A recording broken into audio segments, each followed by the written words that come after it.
If you're new to the channel, make sure you guys click the subscribe button. There's gonna be more fire content on the way. I think this is actually Dick Summers. Little Tim snippet, bro, I don't care. Hold on. At around 3 o'clock in the morning on June 5th, 2013, the Chicago Police Department were dispatched to the 7200 block of South Green Street after receiving a tip that there was a man with a loaded firearm walking around the area. When the Chicago police arrived on the scene, they spotted Lil Durk attempting to hide a loaded .40 caliber handgun inside of his Hyundai Sonata and immediately arrested Durk on the spot. Less than 2 years prior to this, Lil Durk was arrested and charged with possession of a firearm with a defaced serial number. According to multiple reports, back in October of 2011, the Chicago police were doing the usual patrol through Lil Durk's hood when they came across Durk chasing another individual through the streets.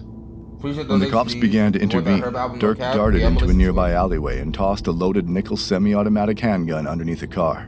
Lil Durk then ran inside a home on the 6400 block of South Eggleston where police ultimately found Durk sitting on a couch and arrested him. The charge he received for this incident was a Class 3 felony that can carry a 2 to 5 year sentence in an Illinois state prison.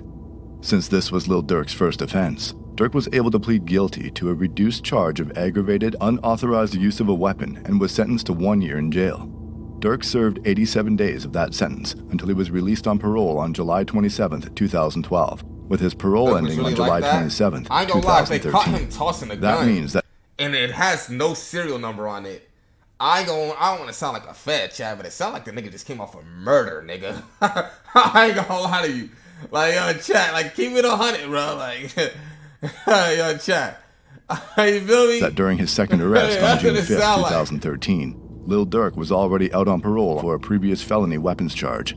Things were not looking good for Durk. After being booked into jail, a Cook County judge set Lil Durk's bond to $100,000, which means that in order to be released, Durk would need to come up with 10% of that money in cold hard cash. Despite being signed to Def Jam at the time, it seems that Lil Durk didn't have access to $10,000 and allegedly reached out to Chief Keef for some assistance, but Keef didn't show much of an interest in wanting to help Lil Durk out. While this was never confirmed by Durk or Keef themselves, it's pretty clear that there was something going on between the two. When Lil Durk was initially arrested, members of O Block, 300, 600, and more were tweeting out their condolences to Lil Durk. Except for Sosa. Chief Keef, on the other hand, didn't post anything on social media. Yeah, but that's Chief Keef's aura, though. Like, bro, I don't even think did Chief Keef say R.P. to Vaughn? I don't even think Sosa said R.P. to Vaughn. Did he? Durk, other than this somewhat cryptic tweet on June 13th, 2013, saying, OTG, hashtag only the glow, which is a play on Lil Durk's OTF, only the family. Durk sat in the Cook County jail for over a month before he could come up with the $10,000 bond money to be released. And according to rival rapper and gang member P. Rico, Lil Durk got beat up in jail and even mentioned that the notorious shooter D. Rose wouldn't even leave his cell.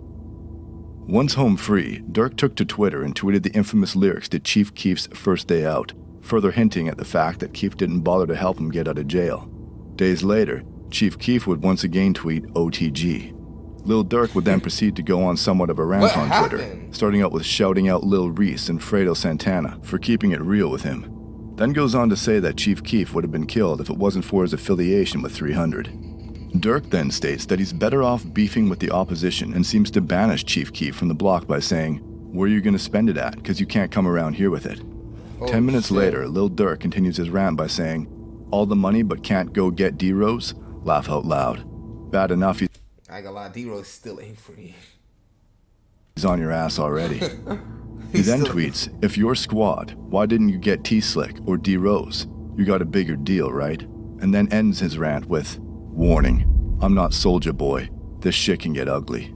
Chief Keef soon fires back by tweeting, "Just bought a 2013 four-wheeler for $10,000, which was the exact amount of money needed to bond out Lil Durk." Keef then goes on by saying he is O-Block and closes the conversation by saying he can't believe Lil Durk was stunted for Twitter. Chief Keef would then find himself in various legal situations throughout the rest of 2013 and even ended off the year by being sentenced to 90 days in a rehab facility in Malibu, California. Upon being released from rehab, Keef returned home only to find O-Block requesting $7,500 in cash to bail out an incarcerated O-Block member by the name of Trey 5. Trey 5 was arrested on November 11, 2011 for aggravated battery and discharge of a firearm. He was being held in the Cook County Jail on a $250,000 bond and had been sitting in there for over 2 years at the time. O'Block claimed to already have around $18,000 for the bond, which is why they asked Chief Keef for $7,500, giving them $25,000 in total to bail out Trey 5. Keef made it seem like it was no big deal to give them the money, claiming he had just recently spent the same amount on shoes, but when asked to actually give them the money a week later, Chief Keef said he threw it all in the club and ended up not giving them a dime. This soon resulted in a situation that would change Chicago drill music forever. On March 26, 2014, Chief Keef was ordered to appear in a Chicago courtroom in regards to one of his many legal troubles at the time. While at court, members of O-Block such as Boss Top and OJ, along with some THF 4-6 members, allegedly broke into a home in Northfield that was being rented by Chief Keef's former manager, Uncle Ro, and Keef himself.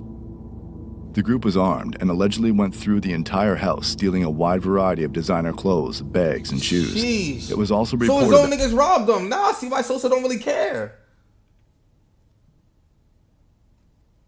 that Boss Top even stole Chief Keef's daughter's clothes and diapers, along with laundry detergent and deodorant.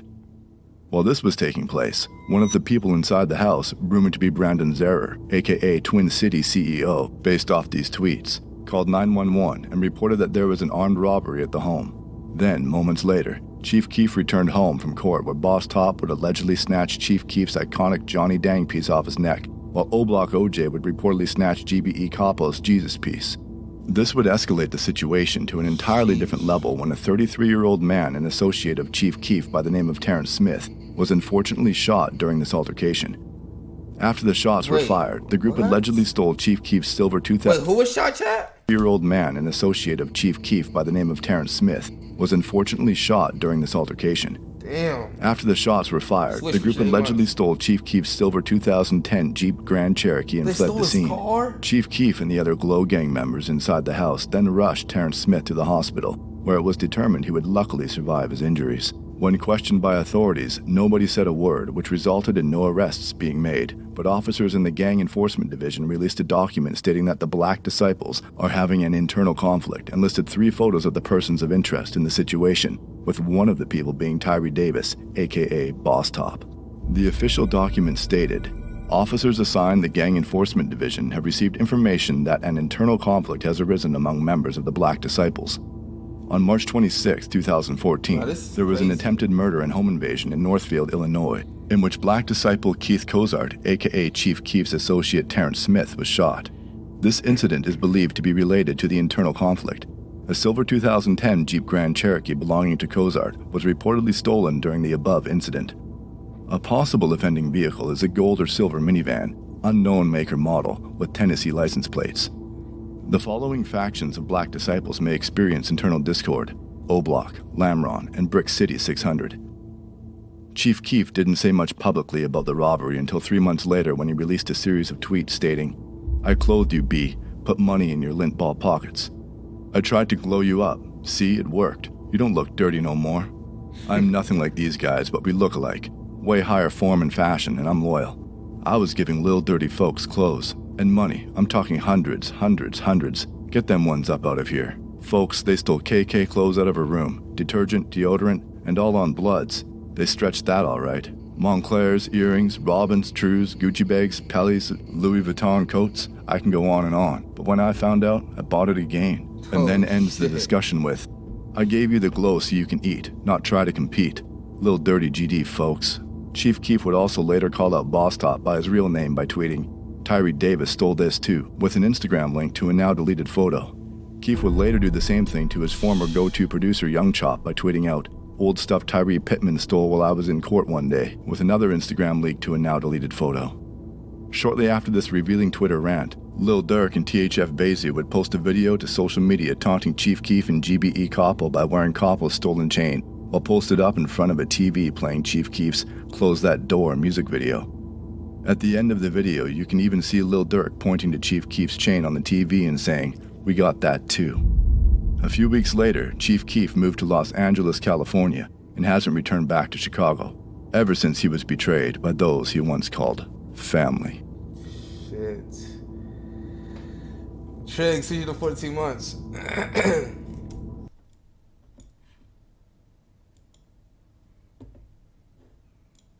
I don't even blame Sosa, bro.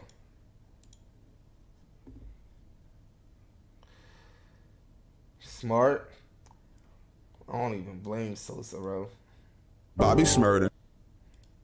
Yo, Vol got some nice videos. I ain't gonna lie. Let me hold on. I wish this shit was longer though. Well, hold on, Chad. Didn't Chief Keef and Durk make up? Because then they made that song together they got, right?